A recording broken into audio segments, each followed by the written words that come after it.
स्वागत है। तो आज के इस वीडियो में 19 अगस्त के इंपॉर्टेंट करंट अफेयर्स को हम लोग कवर करेंगे। तो देखिए हमारा पहला इंपॉर्टेंट प्रश्न क्या है, कांग्रेशनल गोल्ड मेडल ये किस देश का सर्वोच्च नागरिक सम्मान है? तो आंसर होगा यूएसए का। तो पहली बात तो ये याद रखना, कांग्रेशनल गोल्ड मेडल ये अमेरिका का सर्वोच्च नागरिक सम्मान है। और अभी ये न्यूज में क्यों रहा? क्योंकि अभी अमेरिकी संसद में महात्मा गांधी जी को शांति और अहिंसा को बढ़ावा देने के लिए मरणोपरांत ये कांग्रेशनल गोल्ड मेडल से सम्मानित करने का प्रस्ताव रखा गया है। अगर ये प्रस्ताव पास हो गया, अगर ये अवार्ड उनको दिया गया, तो महात्मा गांधी जी पहले भारतीय होंगे ये अवार्ड पाने वाले। तो इसीलिए ये प्रश्न इंपॉर्टेंट है। अब यहां से दो इंपॉर्टेंट क्वेश्चन मैं आपसे पूछूंगा। आप मुझे बताओ, एक तो 2019 के लिए और 2020 के लिए गांधी शांति पुरस्कार किसे दिया गया था? कई बार हम पढ़ चुके हैं, तो याद रखना 2020 के लिए तो बांग्लादेश के राष्ट्रपिता बंगबंधु शेख मुजीबुर रहमान को दिया गया, और 2019 के लिए ओमान के दिवंगत सुल्तान कबूस बिन सईद अल सैद को दिया गया था। और महात्मा गांधी जी से आपको याद आएगा, अभी महात्मा गांधी जी के पूर्व निजी सचिव का निधन हो गया, उनका नाम क्या था? वी कल्याणम था।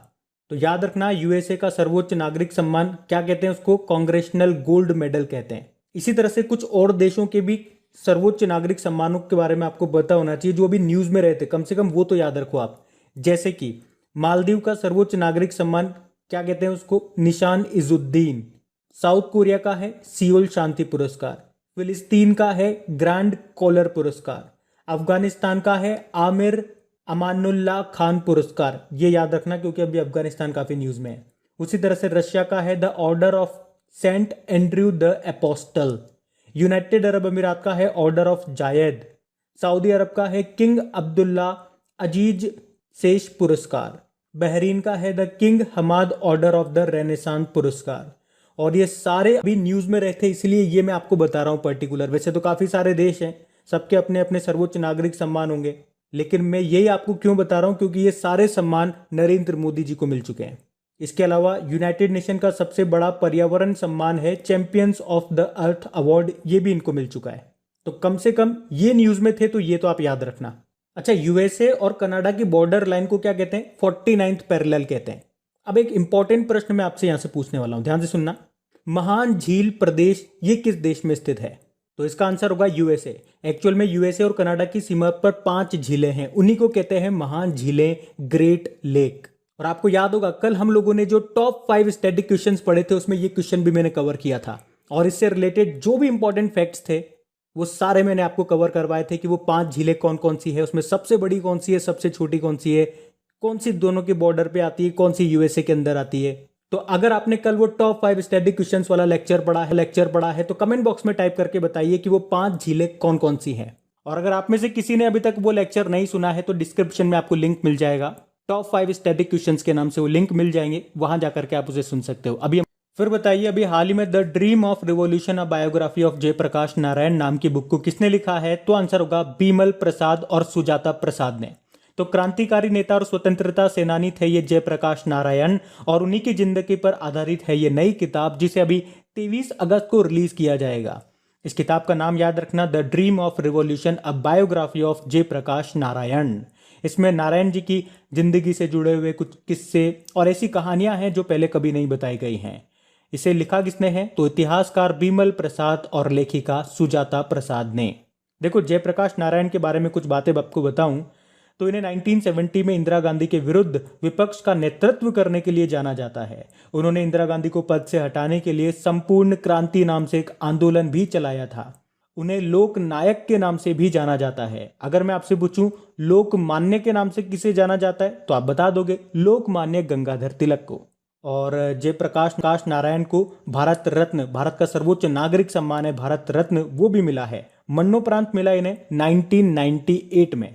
अच्छा, एक प्रश्न मैं आपसे पूछता हूं, 1998 में वो कौन से भारतीय हैं जिन्हें सबसे पहले अर्थशास्त्र का नोबेल पुरस्कार मिला था? और इनका नाम इंपॉर्टेंट क्यों है? क्योंकि अभी इनकी एक बुक भी रिलीज हुई है, और ये प्रश्न मैं आपको कई बार बता चुका हूं।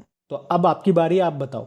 अच्छा, एक और प्रश्न आपके लिए, जयप्रकाश नारायण के नाम पे एक एयरपोर्ट भी है, जयप्रकाश नारायण इंटरनेशनल एयरपोर्ट, ये कहां पर है? ये भी बताओ। बाकी एक और प्रश्न याद रखना, अगर आपसे पूछा जाए इंटरनेशनल बुकर प्राइज 2021 किसने जीता, तो डेविड डायोप ने जीता है। ये फ्रांस के हैं। इनके नॉवल के लिए, इनके नॉवल का नाम क्या है? At night all blood is black.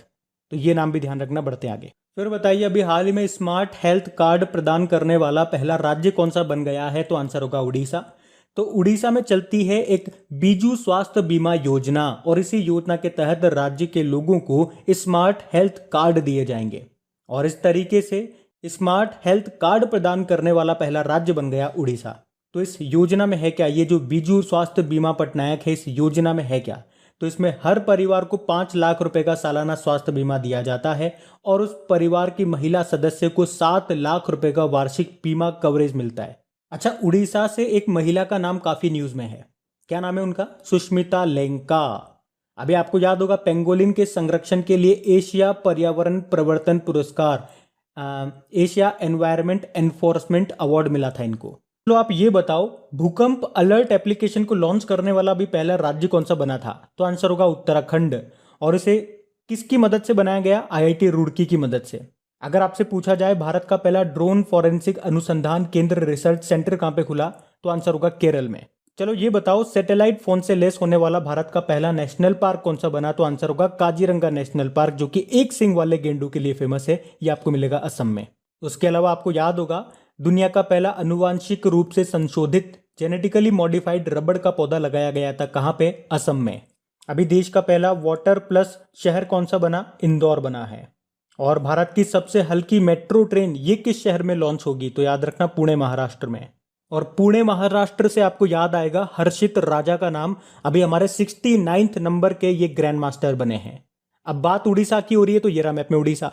देखो, उड़ीसा की कैपिटल भुवनेश्वर है। यहाँ के मुख्यमंत्री नवीन पटनायक हैं, गवर्नर हैं गणेशी लाल, और नए चीफ जस्टिस बने थे एस मुरलीधर नाम है। और यहां से एक बार प्रश्न आया था एग्जाम में, ब्लैक पगोडा टेम्पल किसे कहते हैं? कोणार्क सन टेम्पल को कहते हैं। इसका चित्र आपको 10 रुपए के नोट पे मिल जाएगा। Longest dam of India Hirakud dam है। किस नदी पे है? महानदी पर है। बाराबत्ती स्टेडियम पूछा गया था, कटक उड़ीसा में है। और ये जो आप देख रहे हो, ये एशिया की सबसे बड़ी और दुनिया की दूसरी सबसे बड़ी खारे पानी की तटीय झील है। इसको कहते हैं चिल्का लेक। और भारत की पहली रामसर साइट भी यही है, 1981 में दर्जा मिला था इसे। और इसी में आपको नलबाना पक्षी अभ्यारण्य भी मिलेगा। और यहाँ पे कौन सी डॉल्फिन पाई जाती है? इरावदी डॉल्फिन मिलती है। तो ये पॉइंट भी ध्यान रखना, बढ़ते हैं आगे। अच्छा बताइए, अभी हाल ही में सुडोकू पहेली के निर्माता का निधन हो गया। क्या नाम है उनका? आंसर होगा माकी काजी। माकी काजी, जिन्हें सुडोकू के पिता के रूप में जाना जाता है, ये जापान से थे। अभी 69 ईयर की उम्र में इनका निधन हो गया। तो ये नाम ध्यान रखना। देखो, कुछ और इंपॉर्टेंट नाम मैं आपको बताता हूं। आपको याद होगा लोउ ओटेंस, ये ऑडियो कैसेट टेप के आविष्कारक थे। निधन हो गया इनका। ये डच के रहने वाले थे, डच जिसे आप नीदरलैंड कहते हो। बाकी युआन लोंगपिंग, नाम से ही समझ गए होंगे, चाइना के थे। तो चाइना के हाइब्रिड चावल के जनक कहा जाता था इनको। इनका भी अभी निधन हो गया। जॉन मैकेफी एंटीवायरस सॉफ्टवेयर आपने यूज किया होगा, उसके आविष्कारक थे ये। कुछ और नाम बता रहा हूं, आपको ध्यान से सुनना।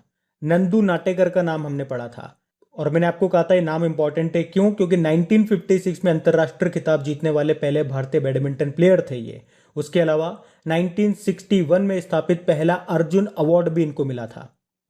और देखो, अगर आप लोग हमारे करंट अफेयर्स का रिवीजन वाला वीडियो देखते होंगे, जहां पे हम इंपॉर्टेंट डेज भी करते हैं, स्टैटिक क्वेश्चंस भी करते हैं, और पुराने करंट अफेयर्स का रिवीजन भी करते हैं, जब भी वहां स्टैटिक क्वेश्चंस में आपको करवाता हूं, तो मैं आपको क्या बोलता हूं?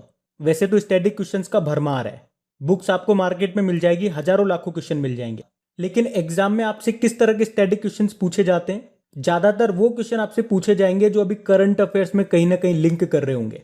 जैसे कि अभी एसएससी की एक शिफ्ट में प्रश्न आया था कि अर्जुन अवार्ड ये कब स्थापित किया गया था। ये एक स्टैटिक प्रश्न है। अब एग्जामिनर ने कैसे पूछा होगा, देखो, अभी ये न्यूज में था, और जिस स्टूडेंट ने ये न्यूज बिल्कुल ध्यान से पढ़ी होगी, हमने पढ़ा था नंदू नाटेकर, इन्हें 1961 में स्थापित पहला अर्जुन अवार्ड मिला था, पढ़ा था ना। और यहीं से प्रश्न बन के आ गया एज ए स्टैटिक। तो स्टैटिक प्रश्न आपके करंट अफेयर से ही निकल के आते हैं, इसीलिए आपकी करंट अफेयर्स की रिवीजन वाली क्लास बनाई जाती है। क्योंकि हो सकता है आपके पास इतना टाइम ना हो कि आप करंट अफेयर से स्टैटिक क्वेश्चंस भी निकाल सको, तो वहां पे आपको निकाल करके स्टैटिक क्वेश्चंस कराए जाते हैं। तो अगर आपने भी अभी तक वो क्लास को अटेंड नहीं किया तो उसे एक बार अटेंड करके जरूर देखना, क्योंकि आपके एग्जाम में नंबर का सवाल है। देखो, कुछ और इंपॉर्टेंट नाम मैं आपको बता रहा हूँ। एक तो निर्मल कौर का नाम ध्यान रखना, भारत की महिला वॉलीबॉल टीम की ये कैप्टन रह चुकी हैं, मिल्खा सिंह की हो गया। मान कौर का नाम याद रखना, सबसे उम्रदराज महिला एथलीट थी, 105 साल की उम्र में निधन हो गया। 105 से आपको याद आएगा 105 साल की उम्र में साक्षरता परीक्षा पास करने वाली भागीरथी अम्मा का भी अभी निधन हो गया। सबसे उम्रदराज छात्रा थी ये। और अम्मा से याद आएगा आपको गौरी अम्मा, केरल की पहली राजस्व मंत्री थी, निधन हो गया। चलो बताओ तो भारत की पहली महिला कार्डियोलॉजिस्ट का नाम क्या है? एस पद्मावती, इनका भी निधन हो गया। और भारत की पहली महिला कमेंट्रेटर कौन थी? चंद्रा नायडू थी, इनका भी निधन हो गया। ये सारे वो इंपॉर्टेंट नाम है जो मैंने आपको एक साथ बताए, ध्यान रखना, बढ़ते हैं आगे। फिर बताइए अभी हाल ही में लियोनेल मेसी ये किस टीम में शामिल हो गए? तो आंसर होगा पेरिस सेंट जर्मेन। तो अर्जेंटीना के हैं ये लियोनेल मेसी। अभी तक ये बार्सिलोना के लिए खेल रहे थे, लेकिन अब 21 साल के बाद इन्होंने बार्सिलोना को छोड़ दिया और Paris Saint Germain football club में ये शामिल हो गए हैं। अच्छा, क्रिस्टियानो रोनाल्डो ये किस टीम के लिए खेलते हैं? जुवेंटस के लिए खेलते हैं। देखो, जब भी बात फुटबॉल की होती है तो 2-3 प्रश्न आप याद रखना। एक तो यूरो कप 2020 किसने जीता? इटली ने जीता इंग्लैंड को हरा के। कोपा अमेरिका 2021 किसने जीता? अर्जेंटीना ने जीता ब्राजील को हरा के। 2022 में जो फीफा वर्ल्ड कप होंगे कहां पे होंगे? कतर, दोहा में होंगे। फीफा से भी 2 प्रश्न होंगे। इसका हेडक्वार्टर ज्यूरिख, स्विट्जरलैंड में। इसके प्रेसिडेंट ज्ञानी इन्फेनिटो। और कल ही हम लोगों ने पढ़ा है कि भारतीय महिला फुटबॉल टीम के नए कोच बन गए कौन? थॉमस डैनरबी। और ये कहां से? ये स्वीडन से है। इसके अलावा भी ऑल इंडिया फुटबॉल फेडरेशन की महिला फुटबॉलर ऑफ द ईयर 2020-21 किसे चुना गया? बाला देवी को। पुरुषों में संदेश जिंगन को चुना गया।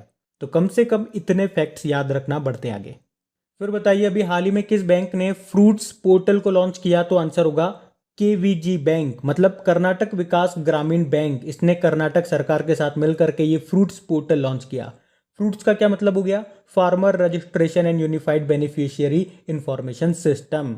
और ये देश में अपनी तरह का पहला पोर्टल है जहां पे सभी किसानों की जमीन और अन्य जानकारियां इकट्ठा की जा रही है। तो इसमें सभी किसानों को पंजीकृत किया जाएगा, रजिस्टर्ड किया जाएगा और उन्हें एक फ्रूट्स आईडी नंबर दिया जाएगा। इससे फायदा क्या होगा? इससे ये फायदा होगा कि जो भी बैंक हो गए या जो भी उधार देने वाली संस्थाएं हो गई, वे किसानों की भूमि के बारे में जानकारी ले सकेंगी और ये पता कर सकेंगी कि किस किसान ने कितना लोन ले रखा है, वो टाइम पे चुकाया या नहीं चुकाया, उन्हें आगे कितना लोन देना चाहिए, वगैरह वगैरह। बाकी HDFC बैंक से आपको याद होगा इसने स्मार्टअप उन्नति पहल शुरू की थी। एक्सिस बैंक की बात करेंगे, इसने वियर एंड पे कॉन्टेक्टलेस पेमेंट वियरेबल डिवाइस को लॉन्च किया था। अभी SBI ने सिम बाइंडिंग फीचर लॉन्च किया और Arogyam health care business loan launch किया था। देखो, कर्नाटक विकास ग्रामीण बैंक की बात करेंगे, स्थापना होती है 2005 में।